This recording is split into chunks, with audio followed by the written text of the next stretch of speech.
Pronto. Então, né, hoje nós estamos com mais uma das nossas reuniões do Departamento de Tocoginecologia, e hoje a gente tem o prazer de ter uma convidada especial, professora Silvia. Professora Silvia, ela é do Departamento de Saúde Coletiva, e mais que isso, né, ela está num trabalho muito importante aqui da universidade, que é do Observatório de Direitos Humanos. Depois eu vou até pedir para você contar um pouco dessa trajetória na universidade, que é muito importante.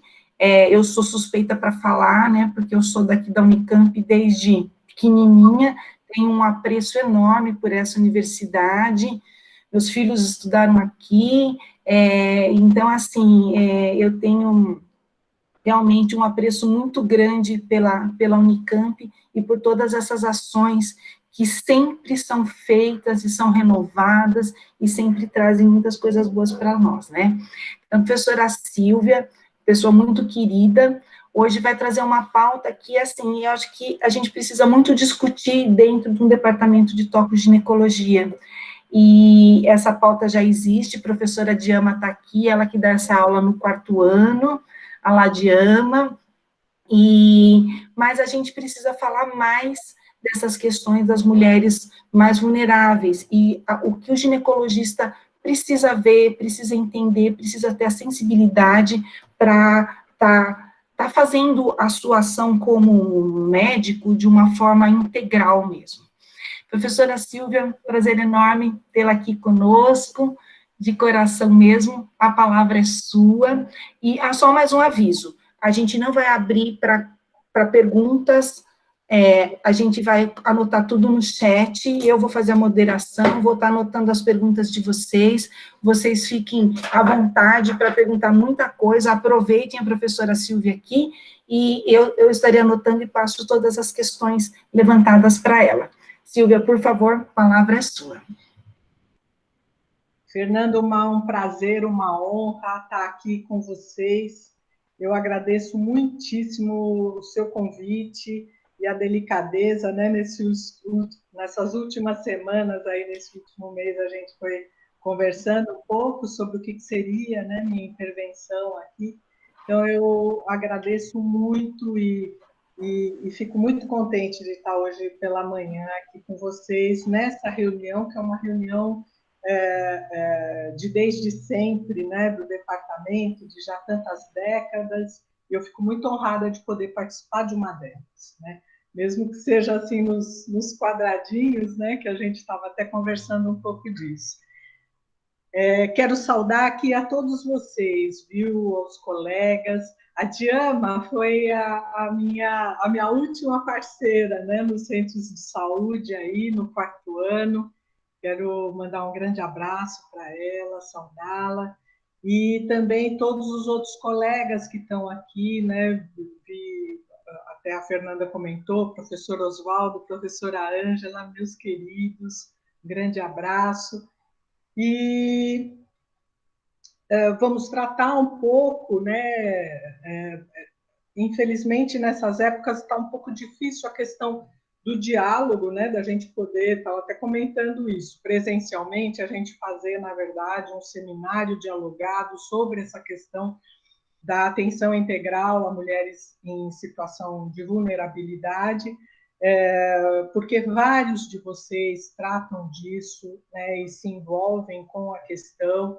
A Diama, em especial, né, lá no Centro de Saúde, tem sempre um saber e um conhecimento que a gente poderia, né, estar fazendo uma coisa juntas e com tantos outros, mas vamos tentar fazer juntos, né, na medida em que eu for colocando essas coisas.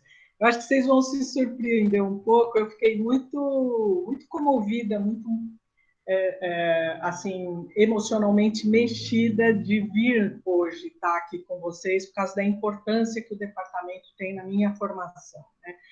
Eu, em princípio, logo que me formei, era residente, estava finalizando a residência, eu ia trabalhar mais com clínica médica. E aconteceu um atravessamento na minha vida, que foi a inauguração do CAISM, em 86, né, um pouco antes já, os colegas que trabalhavam lá em Paulínia, onde a Fernanda, a gente estava comentando, né, ela fez o internato. Então, os colegas que trabalhavam lá junto ao internato na saúde da mulher, que era o Zeferino, o Paulo César Giraldi, o Barini, né? O Arão, meu querido amigo Arão, que faço minha homenagem hoje. Eles estavam trabalhando lá e o CAISM foi inaugurado e eles foram convocados a virem para cá, colocar um hospital para funcionar. E os internos, né, lá em Paulínia, estavam desguarnecidos e eu, como médica, fui assumir a área e me encantei com a área de saúde da mulher, estou até hoje, né, fazendo isso. Então, aí, né, naquele momento, uma aproximação grande com o departamento para poder manter minimamente um nível técnico adequado, né? Então, hoje, para mim, é um momento muito gostoso de estar aqui com vocês e eu acho que vocês vão ver, minha apresentação vai muito no sentido de recordar um pouco desse tempo aí. Ai, me sumiu aqui, sempre acontecem essas coisas. Não sei porque a apresentação não está aparecendo aqui no compartilhar.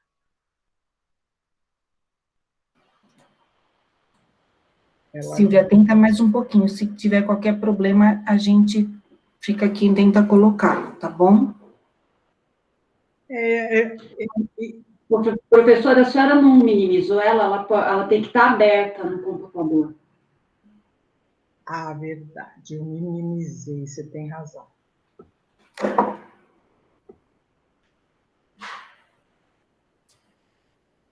Mas ela aberta? Agora, eu não consigo ter acesso ao comando lá da... Ele fica tudo em cima, o comando, só volta para a reunião do Meet. Mas ele tem que estar minimizado para eu ter esse acesso.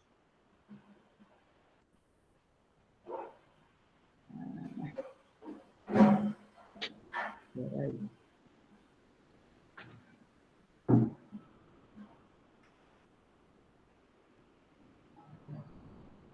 Ele não está aparecendo aqui para mim. Vamos de novo, deixa eu novamente ir na janela. Ele apareceu da outra vez. A gente testou, estava bonitinho, mas é sempre assim, na hora sempre dá um...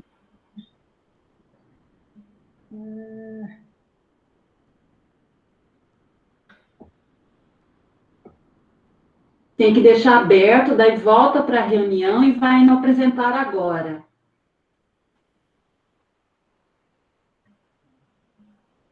Então, mas para eu voltar para a reunião, eu tenho que minimizar. Ele fica em janela, a reunião ela fica em janelinhas. Voltei. Acho que agora vocês vão ver.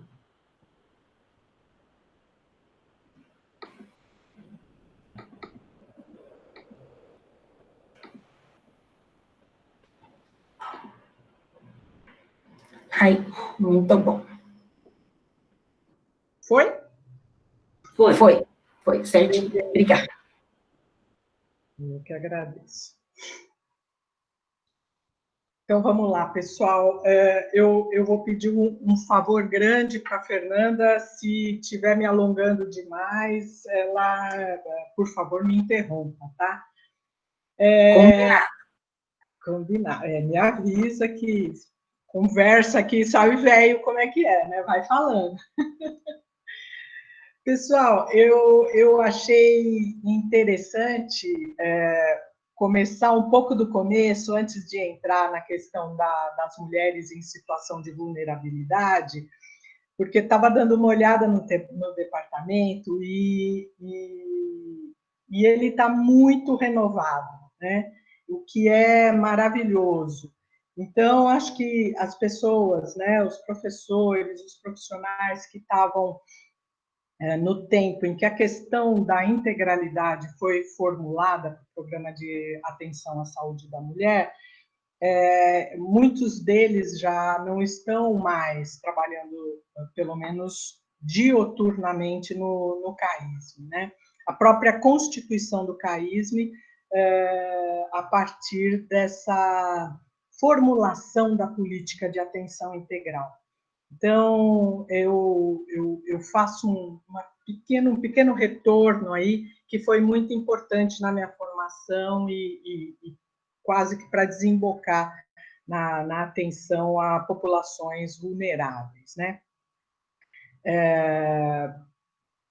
Eu já comentei, mas tenho uma alegria de hoje estar aqui e sou muito agradecida ao departamento, né, de tocoginecologia pela grande contribuição que sempre teve na minha formação, no meu desenvolvimento profissional. É um departamento de grande destaque na faculdade, né, de medicina, e não só na faculdade, mas acho que a Unicamp, a universidade, sempre se aproveitou, teve muitas vantagens por ter um departamento ousado, como é o departamento de tocoginecologia, né? É um departamento que sempre contribuiu muito com o desenvolvimento de políticas públicas e tem uma contribuição social muito destacada. Eu acho que dentro da faculdade, da área da saúde da Unicamp, é uma área que tem uma produção assistencial muito relevante, ela faz muita diferença em toda a região, no município de Campinas, mas em toda a região, e não só a questão assistencial, mas sempre muito forte no desenvolvimento de política pública, né?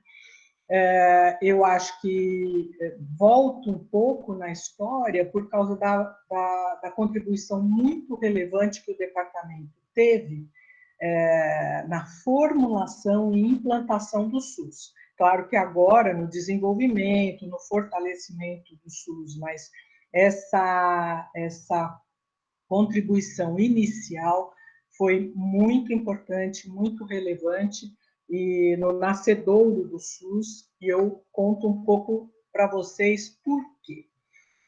Acho que desde os anos 60, aí eu não estava ainda aqui, mas desde os anos 60, quando a faculdade começa a se organizar, e depois a Unicamp se organizar e incorporando a faculdade, mas desde esse começo, a Faculdade de Medicina teve trabalho interessante já nas comunidades, né? E o departamento de tocogineco sempre participou desses trabalhos na comunidade e contribuiu muito para a descentralização da atenção nos bairros de Campinas, que já era um certo embrião do que viria a ser uma rede básica muito bem organizada que a gente tem hoje, né? Mais de 60 postos de saúde, centros de saúde e depois todo um aparato, né, de atenção especializada muito importante, né, para um município de 1.200.000 pessoas hoje, né? E esse trabalho, ele era um trabalho muito partilhado entre o departamento de tocoginecologia, o departamento de pediatria e o departamento de medicina preventiva e social, que depois veio a se tornar o de saúde coletiva, né, que é o departamento que eu faço parte. Desde aquele então, o professor Sérgio Arouca, não sei se vocês sabem, mas ele foi docente da Universidade aqui de Campinas, da Unicamp, e desde esse tempo ele foi embora, né, um grande grupo de professores, em 75, eu ainda não tinha chegado, mas desde aquele então, final dos anos 60 até essa época, se discutia muito a questão do direito à saúde, né, e da questão da qualidade da atenção, que foram discussões muito precursoras da 8ª Conferência Nacional de Saúde, que depois veio desembocar no próprio SUS, né? O que nos fala o passado? Esse engajamento do departamento, né, com a expansão da atenção e a preocupação com o acesso a serviços de qualidade. A gente trabalhava, a minha formação foi na Santa Casa de Campinas, era o nosso hospital, mas lá já havia essa preocupação de que a atenção não deveria acontecer só no hospital universitário, nos ambulatórios do hospital, mas que devia ir em direção às comunidades, né? A gente ainda não tinha propriamente uma rede de saúde, era uma rede de saúde embrionária, com algumas casinhas alugadas, mas o departamento já queria estar lá, já queria fazer essa atenção lá. Mas não podia ser qualquer atenção, tinha que ser uma atenção de qualidade, né, do ponto de vista tecnológico, dos conhecimentos. Então, o departamento é um precursor de programas, como, por exemplo, de prevenção e tratamento do câncer de colo uterino, levou novas tecnologias para a rede básica de Campinas e região, como, por exemplo, a expansão de cobertura de Papa Nicolau. Né? O que hoje para nós está dado, né? Falar, nossa, claro que a rede de saúde colhe Papa Nicolau, mas isso não estava dado nos anos 70, por exemplo. E foi uma construção muito poderosa feita pelo departamento naquele então. Né? E não só trabalhando a questão do conhecimento, né, dos protocolos, mas também levando tecnologias duras para as redes, né, para a rede básica. E quando eu falo em tecnologia, né, o bom uso das tecnologias, eu queria comentar com vocês um pouco como que a gente considera as tecnologias, né? E que são amplamente utilizadas pelo Departamento de Ginecologia. Então, a gente fala em tecnologias duras, que são as tecnologias dos equipamentos, dos medicamentos, né? As vacinas, hoje estamos loucos atrás de vacinas, essas são as tecnologias duras. As tecnologias leve e duras são os protocolos, é a clínica, né? A forma como a gente se organiza para fazer o atendimento do usuário, da usuária. E as tecnologias leves, hoje eu considero talvez as mais difíceis da gente implementar, porque são as tecnologias relacionais. Como a gente aborda o usuário, a conformação de vínculo com o usuário, e a nossa resposta a esses vínculos, nos responsabilizando pela atenção dos usuários. Então, vocês vão ver, a minha fala vai estar permeada dessas tecnologias, né? As duras, as leve duras, clínica, e as leves, que são as relacionais. O departamento, então, sempre teve esse desejo e a necessidade do novo, da novidade, né, de estar, vamos dizer, dentro de cada momento, a população de mulheres estava precisando. E nesses anos 70, começo dos anos 80, o departamento, com muita sensibilidade, foi percebendo que a necessidade das mulheres estava se transformando já desde os anos 60. Então, o país, que era um país eminentemente agrícola e que muito pouco tecnificado, né, à época, começo, na primeira metade do século XX, passa a ser um país, ou começa a ser um país mais industrializado. E nessa época dos anos 70, 90, estava no auge da industrialização, desse desenvolvimento, e acontecendo paralelamente, desde os anos 50, 60, um êxodo, né, do meio rural para o meio urbano. E as famílias que eram muito numerosas já passam a ser inadequadas no meio urbano. Então, as mulheres começam, as famílias, né, mas muito com a responsabilidade feminina de fazer planejamento familiar. Então, essa era uma demanda que era praticamente não atendida nos serviços públicos, porque o que estava definido era na saúde pública, que praticamente todo centro de saúde só fazia isso, né? Os centros de saúde faziam basicamente atenção materno-infantil, hanseníase e tuberculose.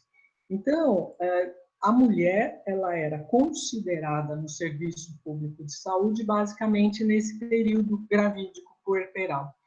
Mas agora, né, nas cidades, as necessidades eram outras. Né? Primeiro, de fazer o planejamento familiar, controlar o número da prole, né, o tamanho da prole, e se engajar também, isso que os técnicos foram percebendo, a mulher cada vez mais engajada no mercado de trabalho, precisando trabalhar, querendo também ter um outro tipo de carreira. Então, aquela forma de atendimento materno-infantil, ela passa a ser insuficiente para as necessidades de saúde da população feminina. Né? Então, vamos dizer assim, essa percepção desses técnicos, né, começa a formular uma outra proposta de atendimento à mulher, que é a atenção integral à saúde como um desafio necessário, né, e a discussão do que seria essa integralidade. Né? E essa integralidade era fundamentalmente o atendimento às necessidades de cada época, né, de uma sociedade, atender às necessidades daquela população.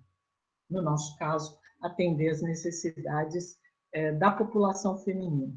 Então, esses professores, eu vou citar dois, porque, de fato, eles estavam na linha de frente dessa formulação, mas é claro que por trás deles tinha todo um departamento, né, trabalhando e apoiando, dando sustentação à ação, vamos dizer, mais de política de saúde que eles fizeram, que foi o professor Pinotti, né, José Aristodemo Pinotti, e o professor Aníbal Faundes. Esses foram dois marcos, né, na história da atenção integral à mulher, do ponto de vista de formuladores dessa nova política de atenção que juntou a integralidade àquela questão toda da saúde materno-infantil. Quer dizer, não é que se pararia de ver a mulher no período gravídico puerperal, mas ela tinha necessidade de planejamento familiar, as mulheres estavam vivendo mais, então precisariam de atenção no climatério, né, na menopausa, reconhecimento de que elas tinham doenças crônicas, né, passaram a viver mais e com hipertensão, com diabetes, né, com todos os distúrbios osteoarticulares. Também a questão toda da infertilidade dos casais era trazida, né, para o cenário de atenção, e tantas outras questões que foram incorporadas à atenção à mulher. E esses dois personagens, esses dois protagonistas tiveram um papel decisivo. Na verdade, foi uma associação entre esses profissionais com técnicas, principalmente mulheres, né, que trabalhavam no Ministério da Saúde, na Divisão Nacional de Saúde Materna e Infantil, né, mas técnicas também lá muito destacadas, com pautas progressistas, eram ginecologistas, pediatras, sociólogas, demógrafas, tá, que se associaram aos nossos professores daqui, eu destaquei esses dois, para a formulação desse programa que a gente considera que até hoje não foi superado e nem implantado na integralidade da sua proposta assistencial e de abordagem da população feminina. Né? Quero dizer também que essa proposta ela é de 1983, 84, a 8ª Conferência Nacional de Saúde, marco na história por desenhar, né, por colocar o SUS como a proposta de atenção ou de conformação do sistema de saúde é de 86. Então, essa foi uma proposta, a Atenção Integral à Saúde da Mulher, precursora do SUS e muito inspiradora, porque na medida que ela tratava da questão da integralidade, um dos pilares do SUS, ela já se colocava, já se propunha, né, como uma formuladora dessa política que viria, né? E que é a grande política, talvez hoje no mundo não tenha nenhuma política social do tamanho do SUS por envolver mais de 200 milhões de habitantes, né? Então foi um trabalho inovador que ele é sempre muito importante em tempos difíceis, né? E eu completaria esse trabalho inovador com a lógica da multiprofissionalidade, que também sempre foi uma constante no departamento, né? A compreensão de que problemas complexos de saúde, eles não são resolvidos única e exclusivamente pelo médico, né? Cada profissional tem seu papel na solução dos problemas, na atenção às necessidades de saúde de uma paciente, de uma mulher. Então, o trabalho multiprofissional, ele se impõe. E eu vi aqui trabalho muito competente da área de psicologia, serviço social, nutrição, fisioterapia, enfermagem, né, e tantos outros. Uma marca também do departamento de tocoginé. Essa nova construção, que é a construção fundamental do SUS, é da saúde como direito. Na verdade, a formulação na 8ª conferência é de que o sistema de saúde ele trabalharia com a questão de saúde como direito, né? E esse é um aprendizado que vem desde então.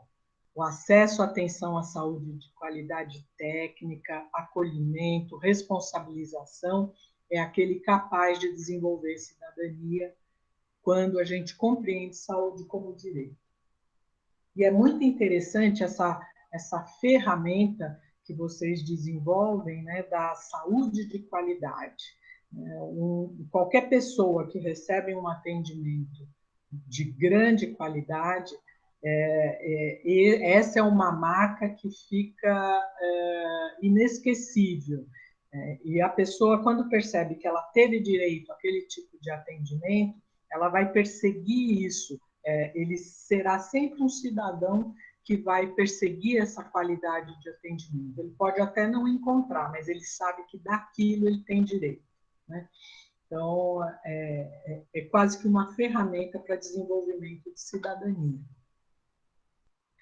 Bem, minha formação inicial foi na Santa Casa, mas já, né, que era um lugar com menos condições técnicas, né, com uma certa precariedade ali na estrutura, mas que já trabalhava dentro de preceitos éticos, de qualidade da atenção e de qualidade de atenção aos vulneráveis, né, porque as Santas Casas de Misericórdia, elas tinham como tarefa a atenção àqueles que não tinham o direito, né, aos programas que estavam colocados para aqueles que trabalhavam oficialmente, né, que tinham por direito a atenção à saúde. Então, a Santa Casa já trabalhava nessa perspectiva de populações vulneráveis, mas o tempo todo o que a gente buscava era o atendimento a partir da peculiaridade das populações, da compreensão dos seus territórios, principalmente dos seus territórios existenciais. São aqueles onde a pessoa vive, se desenvolve, suas relações familiares, de trabalho, né? E isso já apontava também para a questão de saúde como direito, né? Aí, antes de entrar propriamente na atenção a populações vulneráveis, eu queria comentar com vocês o que a gente entende por população vulnerável ou populações precarizadas, né? Então, a vulnerabilidade é um termo muito utilizado, né? Não é só da saúde, ele é interdisciplinar, aplicável a diferentes campos temáticos, e ele remete muito a um sentido de fragilidade. Quando a gente fala que uma pessoa está vulnerável, é uma pessoa que está fragilizada, né? Na área da saúde, é um conceito que tem presença na bioética, na saúde mental, na saúde ambiental e na epidemiologia, muito fortemente na epidemiologia, né? o tratar de populações vulneráveis. Ele é utilizado para indicar uma situação de fragilidade em relação a algo ou a outra pessoa e ainda um indício de uma condição de fragilidade. A gente chama um pouco para discutir com a gente o filósofo Paul Ricoeur, que se refere às incapacidades ligadas à vulnerabilidade, como doença, envelhecimento, deficiências. E somam-se a estas as impostas pelos seres humanos, uns aos outros, na construção de relações de poder que conformam dominação, intimidação, manipulação. Mecanismos de comando da sociedade de forma hierárquica, fundamentada na competição e estruturam a privação de potência de agir, o aprisionamento de populações em situações e estados de precariedade. Então, o que o filósofo está nos dizendo? Que essa vulnerabilidade ela pode ser alguma coisa imposta às pessoas, né? Levando essas pessoas a um estado de precariedade. Então, a precariedade como algo que lhes é imposto e que vem de fora, que vem do outro, né? Numa relação de poder entre as pessoas. Acho que isso é muito interessante do ponto de vista do trabalho que a gente tem feito com essas populações, com essas mulheres. Eu digo a vocês, né, e vocês sabem porque fazem clínica, que sempre que quando a gente fala de populações, é uma coisa etérea, é uma ideia de pouca concretude. Estão lá as populações. Mas quando a gente se aproxima de uma paciente, ela ganha concretude e ganha potência também, né? Ela tem os seus conhecimentos, ela tem uma vida, ela tem uma ideia sobre o trabalho da gente, ela nos julga, né? E ela ganha uma outra potência, né? E acho que essa é uma maneira da gente compreender essas potências e essa vulnerabilidade como fraqueza muito relativizada. Isso fica muito relativizado nesse contato pessoal. Então, para a gente sempre foi uma inconformidade a ideia de que as vidas precárias são uma realidade dada, porque quando a gente está na relação interpessoal, isso se modifica muito. Um professor aposentado daqui, o Emerson Neri, agora na 16ª conferência, que foi o que a gente chamou de a 8ª mais 8ª, né? A 8 mais 8, o ano passado, ele fez uma fala muito bonita sobre saúde como direito. E ele falou, uma parte da fala dele, ele disse que as vidas têm que ser respeitadas como riqueza social. As vidas são um patrimônio que interessa a todos nós e a ideia do direito à saúde carrega exatamente essa conotação de que toda a vida vale a pena, de que toda a vida é uma riqueza em si. E aí, lembrando a Cecília Meirelles, né? O vento é o mesmo, mas sua resposta é diferente em cada folha.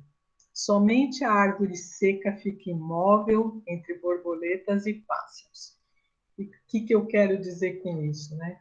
de que cada caso é um caso, de que cada paciente é uma paciente. A gente vai falar de um modo geral sobre a questão da precariedade, né, ou da vulnerabilidade, mas olhando mais de perto, cada mulher tem sua potência. Mas, na verdade, a atenção integral a essas mulheres em situação de vulnerabilidade, ela nos coloca vários desafios, né? Então, reconhecer essa condição também, levá-la em conta no momento de fazer a clínica, é uma necessidade, né? Então, cada uma dessas condições, elas vão colocar desafios para a gente. E quais são elas? Acho que talvez o mais importante seja a questão da pobreza, né? E a dificuldade de ter acesso, e eu acho que agora, né, nesse momento, a gente compreende que talvez uma grande riqueza que exista, né, e que a pobreza impõe essa falta, é os conhecimentos.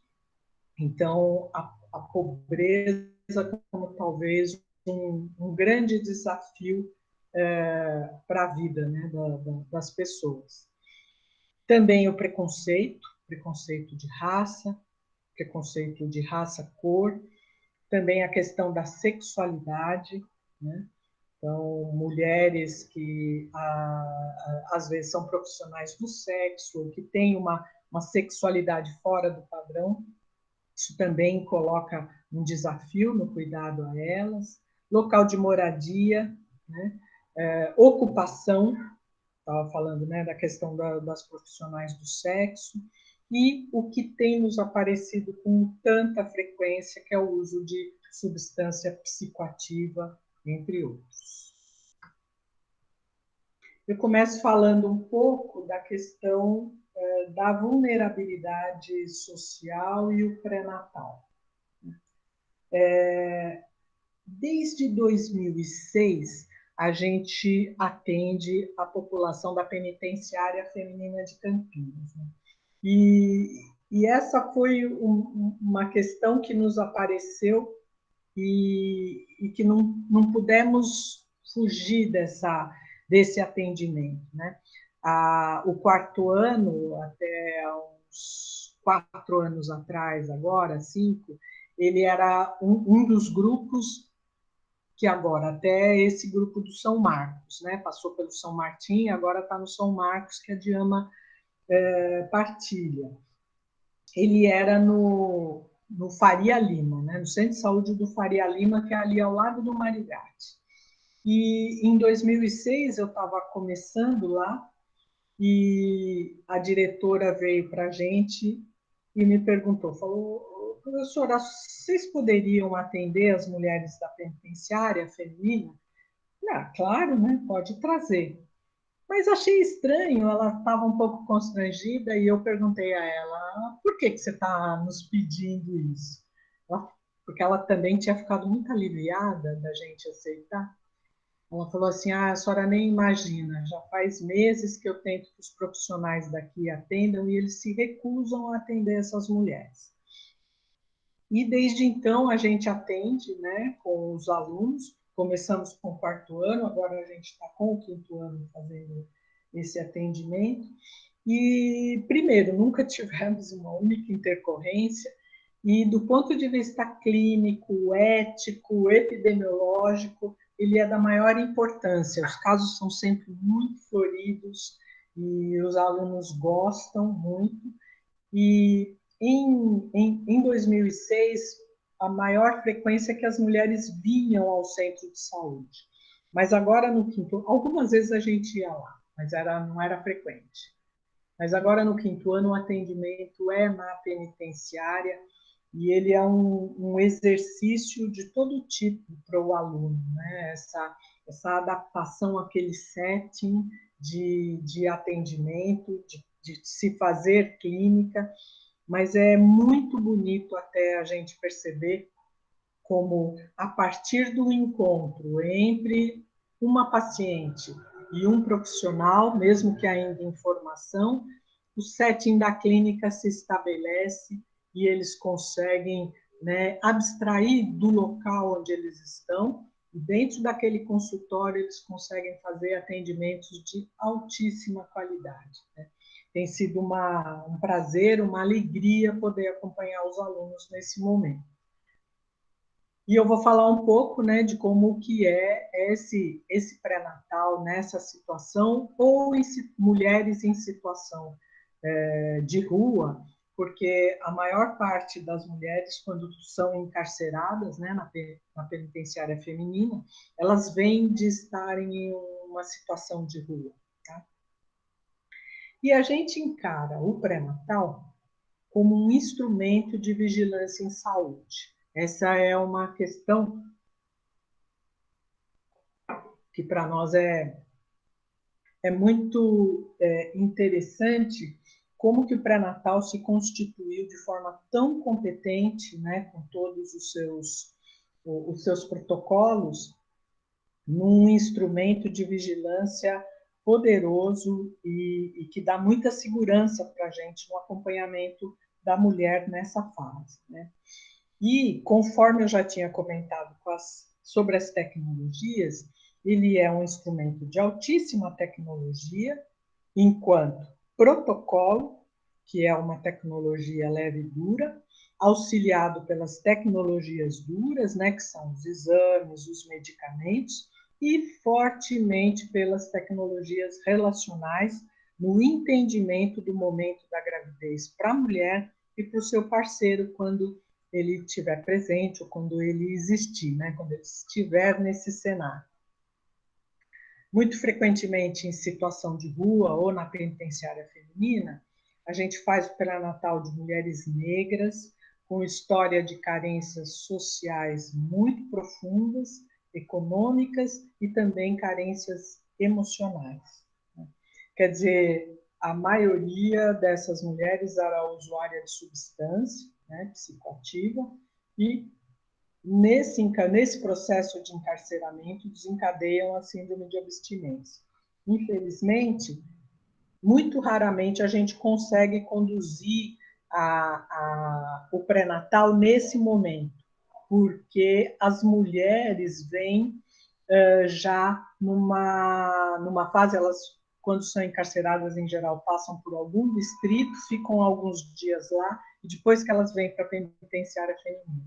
E elas passam por essa fase da síndrome de abstinência em geral lá, né? O que é uma pena, porque seria um momento importante de cuidado.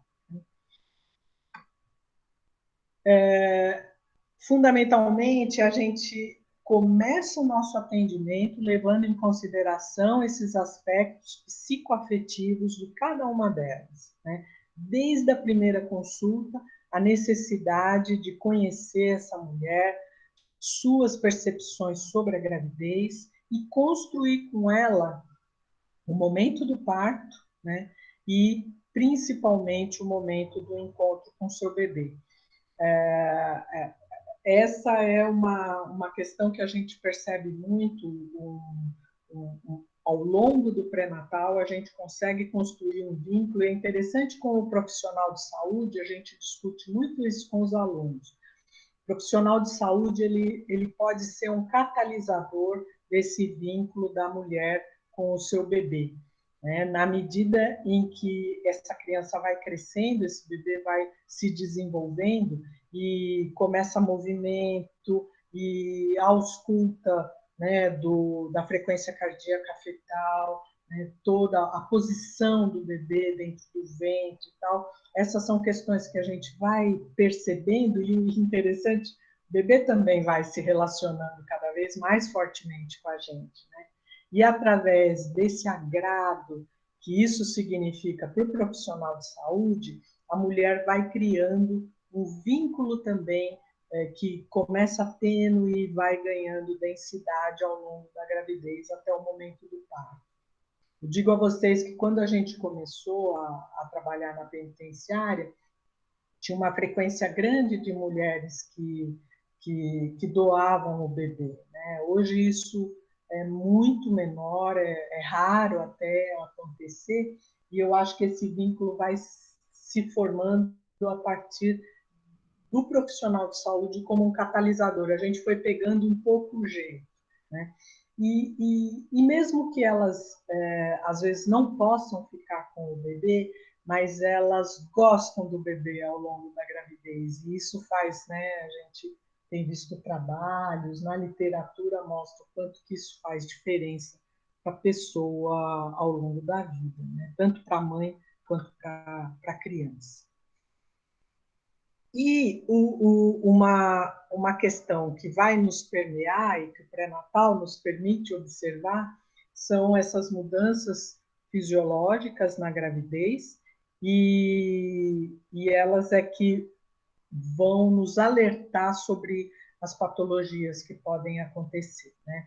Então, são modificações e adaptações do organismo. São dois processos dinâmicos, interrelacionados e interdependentes. Então, as modificações e a capacidade do organismo se adaptar. É essa a percepção que tem que ficar em alerta o tempo todo. Quem e o que, né, nos permite fazer essa observação é o protocolo do pré-natal, né? Então, a gente percebe as alterações fisiológicas, desde alterações hormonais. A mulher, ela fica num modo de pan-hiperendocrinismo, né? Com um banho de progesterona, mas os outros hormônios também bastante aumentados. E essa progesterona em altíssima dose, provocando uma série de alterações, que são alterações no sentido da adaptação, né, em relação à gravidez. Quando isso falha, às vezes a gente vai percebendo alguma modificação no pré-natal. Alterações enzimáticas também, eu vou citar aqui as produzidas pela duas, né, muito importantes, produzidas pela placenta, a diaminoxidase e a oxitocinase. Também, né, quando esse processo falha, a gente começa a perceber fortes modificações, né, na adaptação, na dificuldade de adaptação à gravidez.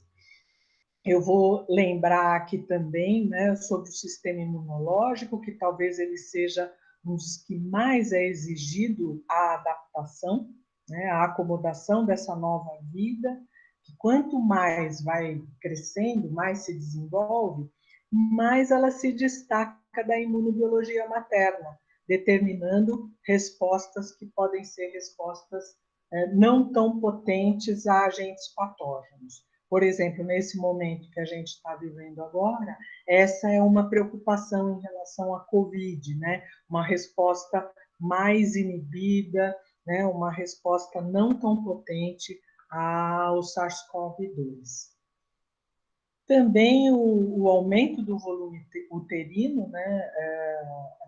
Tendo uma repercussão no sistema tegumentar, aparecimento de cloasma, migrans, né, que é uma resposta ao aumento da melatonina, que é uma secreção que fica muito estimulada pelos níveis da progesterona aumentados e que tem a maior importância em relação a sono, em relação a mulher poupar suas energias para investir no desenvolvimento do bebê. E isso fica muito alterado, muitas vezes, na mulher que faz uso de substância psicoativa, né? Às vezes, esse efeito benéfico da melatonina fica inibido nessa paciente que faz uso de substância, e é uma questão para a gente considerar, porque às vezes outros distúrbios, outras adaptações vão ficando prejudicadas e você começa a ver hipertensão, né? Às vezes até distúrbio dos açúcares, metabolismo dos açúcares. Então, são coisas que nos ajudam a perceber as alterações para essas mulheres, né, que estão na gravidez. Acho que as outros intervenientes aí da mulher que estava em situação de rua ou encarcerada, e que nesses últimos 2 anos, eu diria, foi bastante assustador, é a quantidade de mulheres, né, além da questão da substância psicoativa, mas com infecções sexualmente transmissíveis e HIV positivas, né? Menos HIV, não tenho visto mulheres HIV positivas, mas a sífilis, de fato, se tornou quase que uma regra, né? E até é um milagre que a gente não tenha mais pacientes gestantes HIV positivas, né?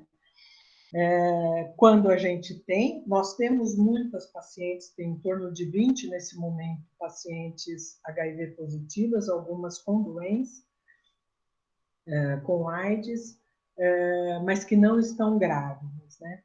E a gente, claro, encaminha para o serviço especializado quando está grávida para fazer o pré-natal de risco, mas a gente não perde o segmento, a gente faz questão de fazer um atendimento coadjuvado com o serviço especializado, para que nada se perca. E, no caso de uma urgência, a gente já tem uma relação estabelecida e pode advogar por um atendimento mais pronto, né? Mais eficaz em caso de necessidade. Então, nunca, mesmo a paciente indo para o serviço especializado, ela mantém o atendimento no ambulatório lá da penitenciária.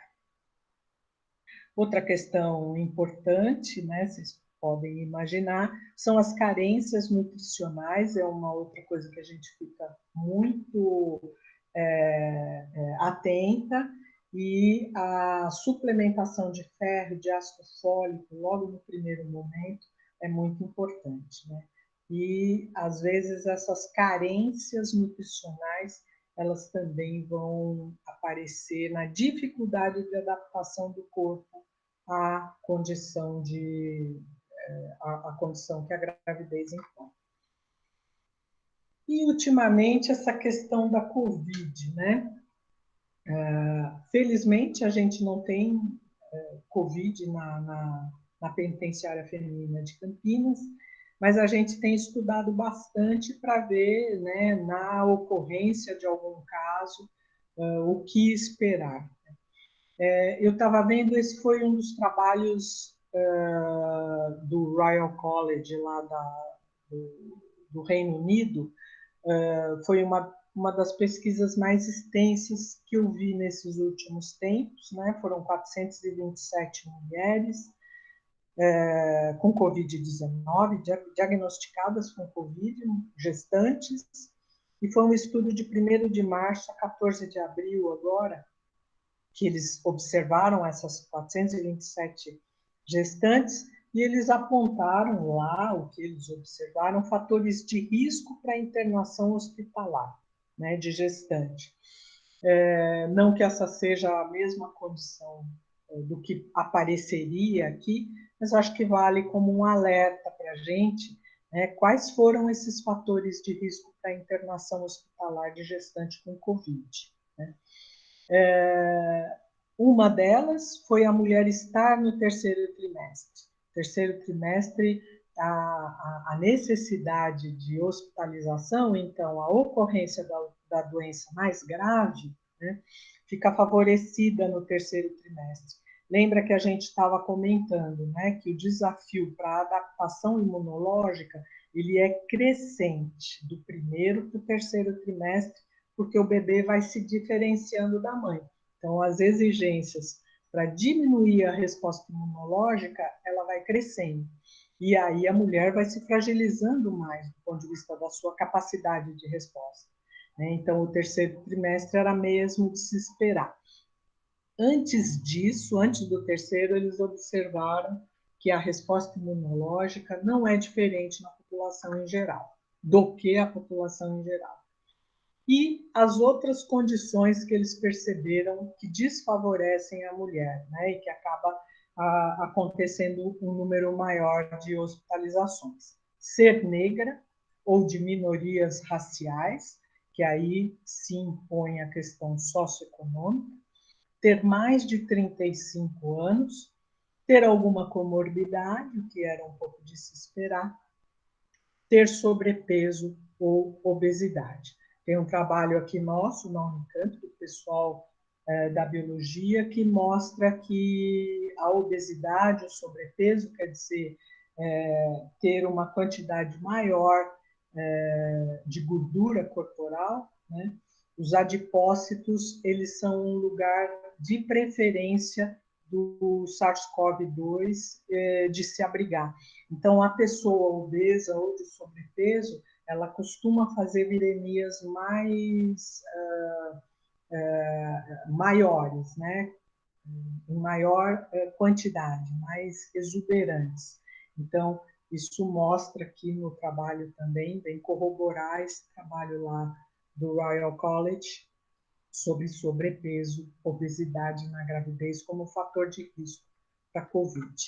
Como eu comentei com vocês, a gente não tem caso de COVID-19 a despeito das condições de prevenção muito insuficientes do sistema carcerário como um todo.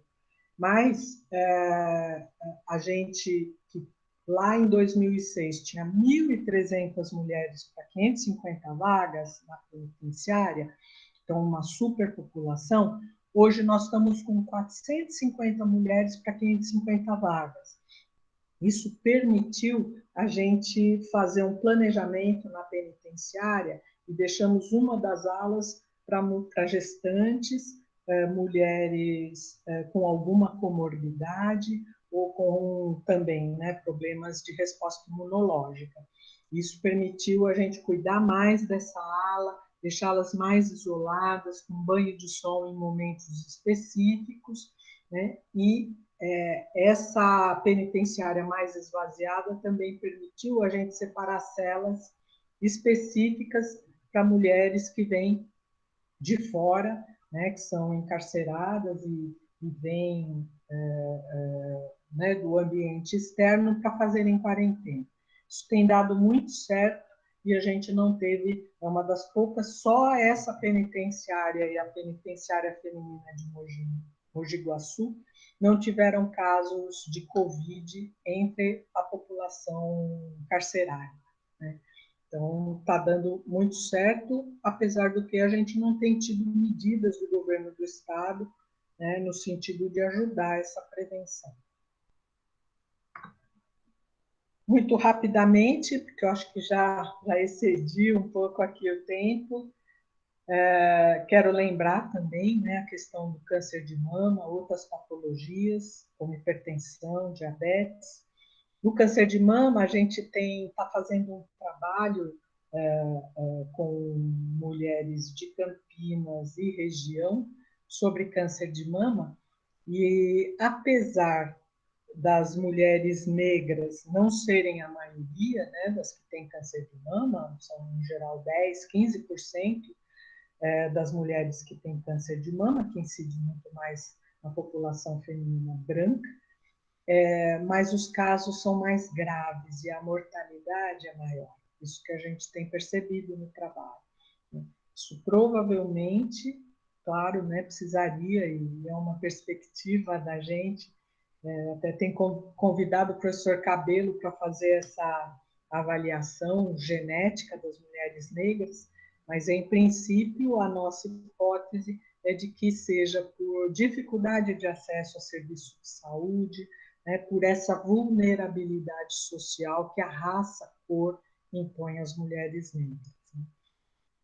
Uma outra questão, um outro trabalho que a gente fez aí recentemente, já desde o começo da década, e repetimos agora, e continua, né, com a mesma resposta sobre o medicamento em mulheres hipertensas negras, né, o acesso a medicamentos adequados para a raça negra, que não tem acontecido, apesar de ter na rede, e isso impondo mais descontrole da hipertensão, né, e acidentes vasculares, e impondo maior mortalidade para mulheres da raça negra por dificuldade de acesso a medicamento que a própria rede tem, né?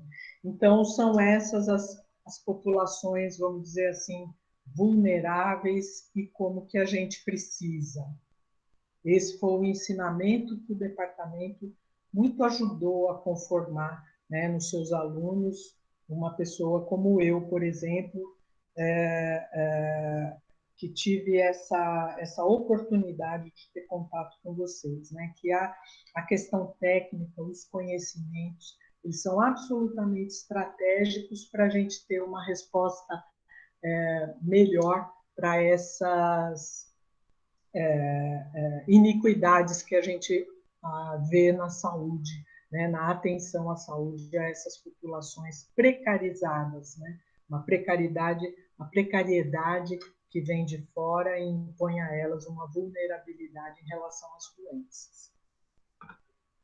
Esses são alguns dos trabalhos, né, que a gente tem feito, tanto em relação lá à penitenciária, como em relação a mulheres em situação de rua, né, e outros em relação também a essa vulnerabilidade da população negra como um todo. Quero abrir agora para a gente discutir um pouco. Agradeço demais essa oportunidade, né? E deixo essas flores aí para vocês, dizendo que ser simples é quase um delito. Em tempo de caos, toda pausa para ver a flor parece um desaforo com o concreto. Ana Clara Tissot, uma poeta muito, muito querida e muito delicada. Deixo essas flores para vocês. Muito obrigada. Muito obrigada, Silvia. Acho que essa conversa, essa sua aula, foi realmente uma pausa para a gente. Todos nós estamos vivendo tempos muito difíceis, muito estresse dentro do hospital, fora dele, e acho que essa sua conversa e essa sua forma calma e leve de trazer um assunto tão pesado e necessário é uma reflexão em tempos de cólera, para que a gente consiga, né, repensar várias coisas, né, de repente é lógico que existe toda uma preocupação, o enfrentamento da doença, tudo isso, e a gente acaba se mobilizando e se estressando com muitas coisas, mas eu acho que esse seu momento realmente trouxe uma reflexão do papel de todos nós que cuidamos de mulheres para esse olhar maior, ampliado, multidisciplinar, né? Eu acho que mais que multidisciplinar, multiprofissional, para que a saúde atinja o que ela precisa. E eu tenho algumas colocações aqui do chat, eu quero que vocês me façam mais questionamentos, porque, na verdade, só tive elogios da Tabata, que trabalhou com você na UBS, que atendia as pacientes da penitenciária. A Tabata hoje é nossa médica aqui da obstetrícia, da Patrícia e da Caroline, tecendo inúmeros elogios ao estágio no centro de saúde, junto com a professora Diama. E eu tenho certeza, né, que muitos dos nossos professores aqui, eu vi doutor Osvaldo, professora Ângela, professora Arlete, que faz um trabalho bárbaro com as pacientes vítimas de violência sexual no departamento, todos eles se manifestando, mandando abraços para você, e aqui participando dessa reunião, né, bem com a professora Diama também, que está mais trabalhando com você agora. E eu queria, né, assim, eu vou falar um pouquinho da questão do pré-natal. Eu trabalho basicamente com assistência pré-natal. Eu herdei do professor João Luiz o ambulatório de adolescentes, e é um lugar de muita vulnerabilidade também, todos os tipos de vulnerabilidade, mas, né, ainda eu acho que tudo que a gente trabalha aqui é a ponta do iceberg, porque são as meninas que conseguiram chegar até nós, que recebeu atendimento dentro do hospital. E aí a gente tem a ponta do problema, porque além das que estão conosco, sendo cuidadas e sendo tratadas, nós temos muitas mais em situações piores que não conseguem chegar até nós, né?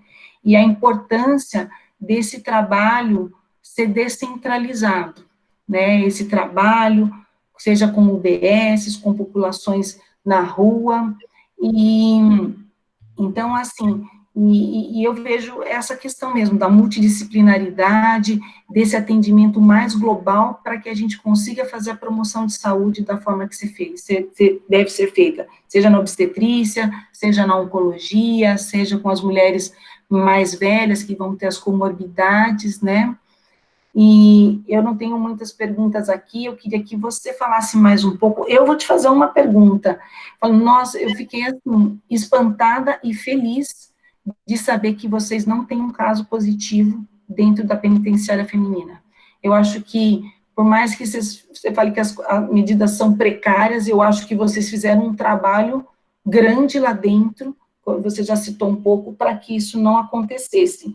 E eu queria perguntar um pouco mais disso, agora que os casos em Campinas estão aumentando muito, como que vocês estão trabalhando com isso lá, porque o Covid é uma dúvida para a gente, mas eu queria que você falasse também um pouco mais de como a gente, né, que vive aqui no castelinho, né, da universidade, do hospital, com todos os recursos, como a gente poderia se envolver mais com essas populações que não conseguem chegar até nós.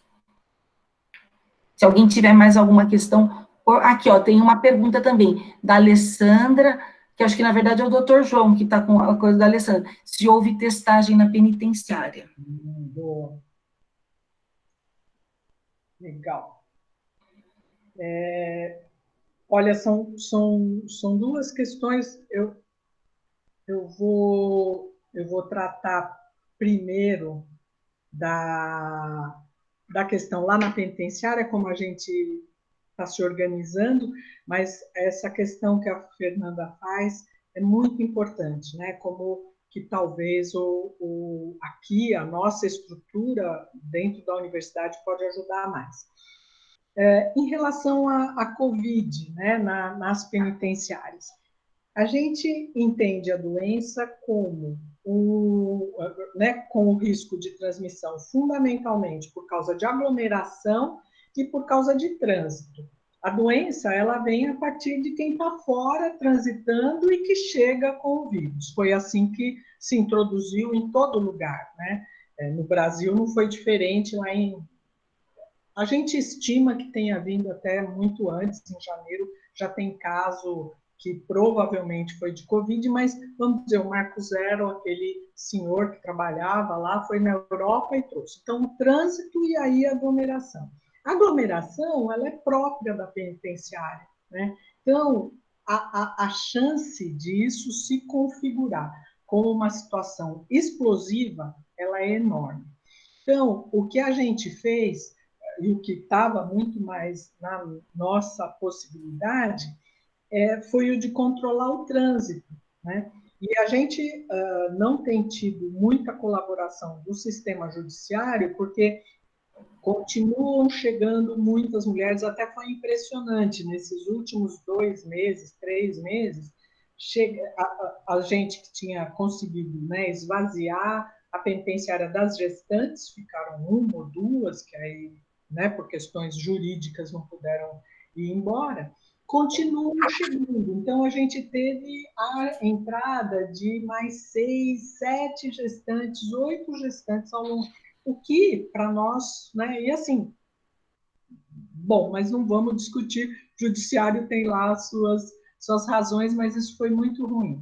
Então, o que a gente conseguiu foi tentar isolar toda a penitenciária em relação ao lado de fora. O nosso maior problema são os agentes penitenciários.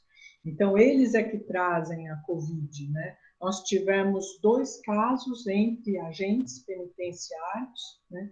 E rapidamente o que a gente tem feito é temperatura e a vigilância de sintomas. Então, qualquer sintoma gripal, a pessoa fica proibida de ir para a penitenciária, né? Tem tratado muito disso, né? E isso tem impedido também as mulheres que chegam de fora que são encarceradas, a gente tem algumas celas nas quais elas ficam e fazem quarentena. Elas só vão para o convívio com as outras a partir da quarentena. E a gente separou, são 3 pequenas alas, não é uma penitenciária tão grande, né? Estamos com 450 e poucas mulheres, e uma das alas fica para que a gente está com mais cuidado, que são gestantes, mulheres com doenças crônicas, né? E as HIVs. Então, elas tomam sol num período específico, tal, para não ficarem transitando muito com as outras. Isso tem dado certo. Mas aí a questão da testagem. Não tem sido feita a testagem. E a gente advoga que não necessariamente você precisa testar as presas, né, as internas, porque elas estão lá e não temos casos lá. Mas a gente precisaria de um protocolo sistemático de testagem dos funcionários, principalmente dos agentes carcerários. Então, uma testagem semanal é o que a gente está solicitando, né, e uma testagem a partir de PCR para a gente diagnosticar a doença aguda, a doença do momento e poder afastar. Né? Então, esse seria um protocolo, a proposta de protocolo, mas o governo do estado, inexplicavelmente, fez um investimento com o Instituto Butantan em testes rápidos, né? Então, e mesmo assim não estão fazendo os testes rápidos. Mas, por conta disso, a gente tem sido mais rigoroso ainda, mais rigorosa em relação à síndrome gripais e contatos, né? Os funcionários têm sido muito, assim, francos no sentido de falar, ó, minha irmã está com Covid, meu marido, a criança, não sei o quê, e aí a gente faz o afastamento, tá? Mas não tem tido testagem. E a outra questão que eu queria tratar, isso que a Fernanda trouxe, como poder, como ajudar, né? E eu acho que a Diama pode também dizer isso. Eu acho que nesses últimos 2 anos também, mas principalmente no último ano, o acesso a exames no pré-natal está muito difícil. Então, nós passamos um tempo grande sem hemograma, e passamos um tempo grande, por exemplo, sem tipagem fator RH. Então, é o fim da picada, né? Às vezes não tem urocultura, às vezes não sei o quê. Esses exames, eu acho que fica mais difícil a gente utilizar um laboratório, né, tão distante como o da Unicamp. Então, a gente tem se virado. Mas o acesso, por exemplo, à ecografia, ele é muito difícil, né? E principalmente quando a gente tem alguma suspeita.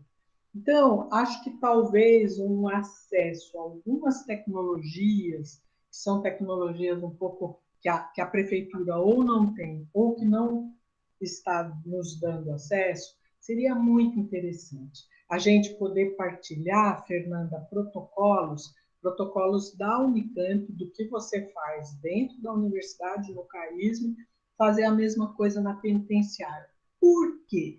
Porque essas mulheres têm essa fragilidade clínica, né? Por conta dessa fragilidade anterior, elas são mulheres que têm uma fragilidade clínica maior. Por sorte, são quase 15 anos, são 15 anos de atendimento lá, nunca perdemos um bebê e nunca perdemos uma mãe. Mas, às vezes, a gente passa apuro, né? Então, talvez a gente poder fazer alguma reunião, alguma tratativa de ter acesso a algum exame que a gente está com muita dificuldade. Eu digo a você, né, que, por exemplo, a ecografia é um deles, que para nós tem sido de acesso muito difícil. Muito bom, Silvia. A gente vai conversar mais. Agora que eu estou com o seu WhatsApp, aí a gente vai conversar bastante sobre isso. Eu tenho mais algumas questões aqui, ó. Na verdade, várias. A Juliane, né, que é nossa professora lá da obstetrícia, que trabalha com infecções, ela perguntou da epidemia de sífilis na cadeia. Né? Então, na penitenciária, qual o ponto mais frágil que você acha do atendimento da epidemia para essas pacientes com sífilis, de contaminação, de tratamento, qual que é o ponto frágil que você tem lá dentro, que a gente também pode ajudar, ela que trabalha com essas pacientes com sífilis, gestantes com sífilis. Ó, a gente já vai fazer um meeting depois. Isso. Juliane, seria muito, muito bem-vinda a sua ajuda. Nesse momento, a gente tem até nessa área um suporte legal ao Ambulatório de Doenças Sexualmente Transmissíveis, o ANDA, da Prefeitura, é uma retaguarda e que tem sido uma retaguarda presente, porque dois dos profissionais do ANDA também trabalham na Unicamp, que é a professora Adriane, ela é PAEP, ela e o Paulo Abate, né? São dois colegas da clínica e que trabalham no ANDA, meio período lá, e eles são um certo suporte. E também, desde o ano passado, a NI começa a frequentar, principalmente por causa das pacientes HIV positivas. Então, a gente, sempre que a mulher tem que sair da penitenciária, é uma dificuldade por causa da escolta. Às vezes suspende na hora, está tudo tratado, consulta de não sei quanto tempo interrompe, não pode ir. Então, eles têm ido, o Chico, o professor Chico Aoki, Francisco Aoki, tem ido, e foi muito legal para o internato, né? A gente abriu mais um dia de ambulatório para ver as doenças, as pacientes HIV. E a gente tem tido acesso, a prefeitura ela tem um protocolo já quando o primeiro exame dá positivo. Aí ela desencadeia todos os outros exames e a gente tem tido um aparato bom, né, para poder fazer os tratamentos. Para estar lá, a gente tem, né, penicilina e tem feito os tratamentos lá. O que a gente queria mais era acesso e depois acompanhar o bebê mais proximamente, né, ter acesso à ecografia, como eu comentei, ver se está tudo bem, placenta, líquido amniótico, quantidade de líquido, tudo, mas isso aí é o que fica mais faltante. Agora, a Juliane, ela pode querer acompanhar mais de perto essas pacientes, né? E ter mais notícias sobre elas. Qual que é o protocolo que vocês têm desenvolvido aí? Isso, é claro, é um prazer e uma necessidade, né? Uma obrigação da gente trazer mais tecnologia mais conhecimento para o atendimento na penitenciária. Muito bom. Agora tem aqui uma fala da professora Arlete, né? E a Arlete, a gente nem precisa falar do tanto que ela ajuda em todo esse trabalho com essas mulheres com situação, né, de uma vulnerabilidade extrema, vítimas de violência sexual, há anos no nosso departamento, né? Então, ela falando da diferença do seu cuidado nas mulheres encarceradas de Campinas, fazendo essa colocação, que eu acho super importante, né, Alete? E ela pergunta da sua interação com os gestores das penitenciárias, qual a abertura que eles dão para os profissionais de saúde, como que está essa relação? Arlete, querida, um meu abraço, saudades em estar com você pessoalmente.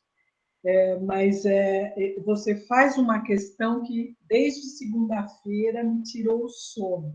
A gente, foi uma coincidência você fazer essa questão. A gente estava com uma diretora já há uns 8 anos. A gente estava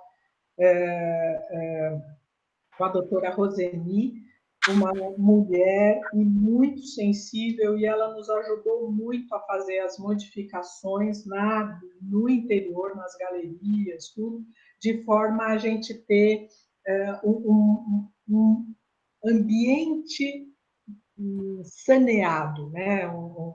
Uma condição de cuidado das mulheres melhor. E com uma possibilidade de trabalho, uma liberdade de trabalho completa, total. Muito respeito, né? muito respeito ao trabalho da gente e uma parceria mesmo. E ela, sem avisar, sem fazer grande alarde, se aposentou, e segunda-feira foi o último dia dela. E parece que vem um diretor homem no lugar, né? Nada contra os rapazes, mas eu fiquei apreensiva, né? E vamos recompor as relações. Normalmente, assim, nós nunca tivemos problema, nunca. Eu já passei por vários diretores e diretora. A doutora Roseni foi a mais constante e talvez a mais colaborativa que a gente teve. Mas a gente nunca teve problema algum, sempre são muito respeitosos e nos dão liberdade para atuar, né? Nunca uma conduta clínica ou alguma coisa foi questionada a partir, né, da nossa parte, a partir da direção. Mas vamos ver, né? Os tempos andam bicudos e estamos com muita esperança de que a possibilidade continue a mesma. Muito bom. Tenho mais uma pergunta da Leilane. A Leilane é nossa assistente social, te dando os parabéns pela presente apresentação, e que ela trabalhou com mulheres reclusas numa cadeia pública de uma situação muito precária, né? E ela perguntou como você percebe, durante o atendimento, o apoio ou não da equipe da penitenciária para essas mulheres. É uma coisa muito interessante que aconteceu ao longo desses anos da gente lá, né? Acho que toda instituição total ela deveria ter a participação da sociedade civil no seu interior. Isso é muito importante. Então, a presença da universidade, saber que a universidade vai lá semanalmente, né, e agora 2 vezes por semana, é um ganho enorme, porque a situação ela é uma situação muito particular, né? Ela perpassa por ela alguma violência, né? E na medida que você tem o olhar externo da sociedade civil, o olhar da universidade, nesse caso, né? Parece que as pessoas se questionam mais em relação a essa violência que guarda uma situação dessa. Então, a gente... E uma coisa que se desvela é a própria violência que os trabalhadores também sofrem, né, no trabalho desse tipo, e suas próprias carências. Então, é uma torada para a gente poder também... eles, às vezes, ficam com um certo ciúme das mulheres encarceradas pelo atendimento que têm. Então, eles buscam também, às vezes, alguma ajuda, algum atendimento da gente, né? Estão sempre tirando dúvida em relação aos atendimentos que fazem fora, porque eles reconhecem que a universidade faz um atendimento muito bom, né? Então, na verdade, o nosso trabalho tem sido uma certa negociação entre eles e a população carcerária, no sentido de amenizar o clima. E o vice-versa também, né? De uma certa... Por exemplo, agora, nesse momento, até eu estava lá, o dia que chegou, era um dia de ambulatório, a determinação que eles não receberiam, que elas não receberiam mais visita e não teriam mais a possibilidade de sair. Isso foi em março, né? Desde então, nunca mais elas saíram e nunca mais receberam visitas, né? E foi uma comoção naquele dia, foi muito importante eu e a outra professora, a Vera, né, a Vera Salerno, estarmos lá e a gente poder conversar com elas o que significava a doença. E a gente ainda está com pouca informação. E aí a gente combinou que de lá para cá a gente faria encontros periódicos com elas para dar notícia sobre como que estavam os avanços e tal. E esses encontros têm sido absolutamente fundamentais para manter a cadeia um pouco, a penitenciária pacificada, porque elas recebem informações, né? E elas também têm televisão, estão vendo o tamanho da dimensão que a doença tomou, e mortalidade, tudo, então elas estão se sentindo protegidas lá dentro, né? Quer dizer, o serviço social, ele é uma face mais humana que a gente tem dentro da penitenciária, mas hoje eu diria, né, que a penitenciária feminina de Campinas está bastante pacificada. Eu acho que o maior ganho que a gente teve nesses últimos anos, que é um ganho da universidade, foi a batalha que a gente teve pela cozinha industrial lá. E isso teve duas repercussões. Melhorou fundamentalmente a alimentação e criou possibilidade de trabalho para as mulheres, né? Então, é um contingente grande de mulheres que trabalham lá. Recentemente, no começo do ano, foi até pena ter que interromper, o pessoal da Engenharia de Alimentos da Unicamp foi lá para ensinar a fazer pão.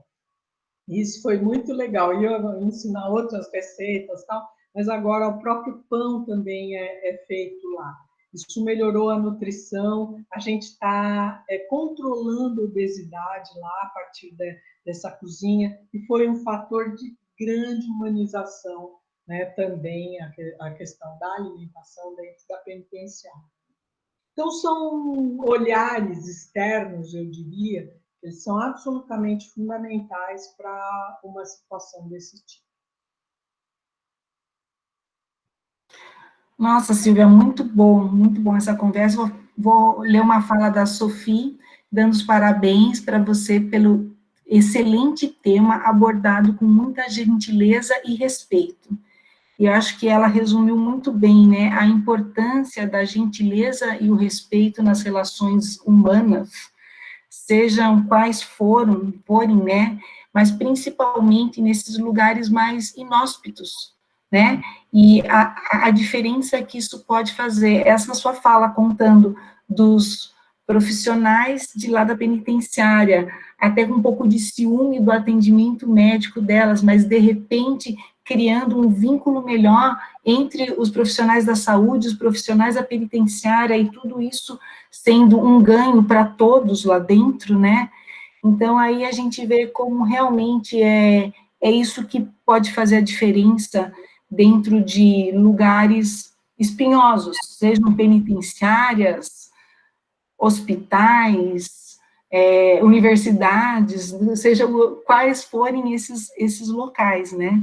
Então, assim, acho que a gente não tem mais questões, a gente está chegando no finalzinho do nosso horário, que foi totalmente aproveitado de uma forma muito, muito boa mesmo, trazendo uma coisa muito boa, a Arlete colocando aqui, né, que vai dar tudo certo, esperança é tudo, né? E eu queria que você fizesse um fechamento para a gente, te agradeço de coração, agradeço todos os professores que estão aqui assistindo a aula, ouvindo você contar essa história do departamento na saúde da mulher, que acho que foi emocionante para todos nós. Por favor, você tem um tempo para fazer seu fechamento. Bem, eu volto a agradecer a oportunidade, eu acho que em nome da Fernanda, agradecendo a ela, agradeço a todos vocês pela atenção. E eu queria dizer o quanto que uma formação, né? Está aqui o professor Oswaldo, estou vendo, mando todo, né, o meu carinho, o meu respeito, a professora Ângela também, o quanto impacta um profissional, a sua formação na graduação e depois na residência, né? Eu acho que ter tido contato com esses professores, né, dedicados, e uma coisa que me impactou muito no departamento sempre foi que a assistência, isso foi um aprendizado para mim, a assistência o trabalho deles era voltado, sempre foi voltado para uma assistência de qualidade, e não para fazer ensino. Isso é muito delicado e é muito importante, né? Agora, isso traz uma conotação tão importante para o estudante. Primeiro, ele não é o mais importante da estrutura. O mais importante é o paciente, é a paciente. Então, era disso que se tratava a nossa formação. Essa dedicação à resolução do caso, né? Essa dedicação àquela que era a que estava em posição de fragilidade. E esse é o setting mais importante para a formação e que me marcou muito, né, e que me fez gostar tanto depois de trabalhar com atenção à saúde da mulher, né, que me faz estar aqui até hoje, animada, entusiasmada, com projetos, apesar, né, de já, depois de tantos anos. Então, eu agradeço, o meu agradecimento não é assim generalizado, mas ele é muito voltado pela dedicação que vocês têm a isso, fazerem atenção de qualidade, logo, a partir daí, formarem recursos humanos de qualidade, né? Então, minha saudação, meu abraço muito fraterno e meu agradecimento a vocês por essa oportunidade também. Fernando, um beijo enorme, viu? Um grande abraço e fico à disposição para a gente discutir o pré-natal lá na penitenciária e o que mais vocês gostarem de conversar sobre atenção a essas populações. Muito grata.